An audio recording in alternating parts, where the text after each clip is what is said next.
चलिए देखते हैं इस प्रश्न को। इस तरह का प्रश्न अगर आपको मिलता है तो आप कैसे करेंगे। देखिए 40 का 12.5% आपको ज्ञात करना है, ठीक है। हालांकि ये क्वेश्चन कोई बहुत ही बड़ा क्वेश्चन नहीं है, लेकिन इसको हम सिखा रहे हैं आपको कि करना कैसे। कुछ लोगों के लिए यही बहुत बड़ी बात हो जाती है। तो देखिए 40 का आपको 12.5% निकालना है, तो 40 का 12.5% निकालने के लिए आप क्या करते हैं कि 40 इंटू 12.5 और परसेंटेज का जो मान होता है नीचे 100 कर देते हैं और डेसिमल हटाने के लिए आप एक जीरो बढ़ाएंगे 1000। आप ये प्रक्रिया अपनाना चालू कर देते हैं, ठीक है। 25 25 125 और 25 चौक को 140 बार में ये कटा, 5 1 कम 5 और 5 बटे 40, ठीक है। यानी 40 का 1/8। इसकी जो फ्रैक्शन वैल्यू आई वो कितना है 1/8।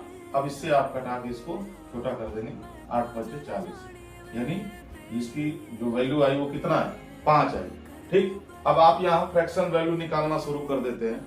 लेकिन अगर मेरा कहना ये है कि अगर आप इसको 3-4 बार प्रैक्टिस कर लेते हैं तो इसकी फ्रैक्शन वैल्यू आपको जहां ये वैल्यू दिखेगी 3 से 4 बार कर देंगे, जहां ये वैल्यू आपको दिखेगी इसकी फ्रैक्शन वैल्यू आपको तुरंत याद आ जाएगी कि इसका मतलब क्या होगा।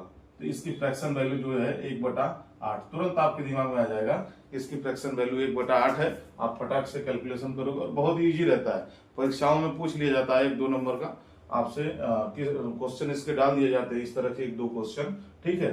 तो आप इसको बहुत ही आसानी से बना पाएंगे अगर इस तरह से आप करते हैं, फ्रैक्शन वैल्यू को ध्यान में रखते हैं तो तुरंत उससे कैलकुलेशन आप खटाक से बिना पेन उठाए कर लोगे, ठीक है। इसी तरह से अगर आपसे पूछ दे कि 30 का 33.3% ज्ञात कीजिए कितना होगा, ठीक। तो 33.3% की वैल्यू आपको फ्रैक्शन वैल्यू पता होनी चाहिए, ठीक है। तो 30 इंटू 33.3% की फ्रैक्शन वैल्यू होती है 1/3।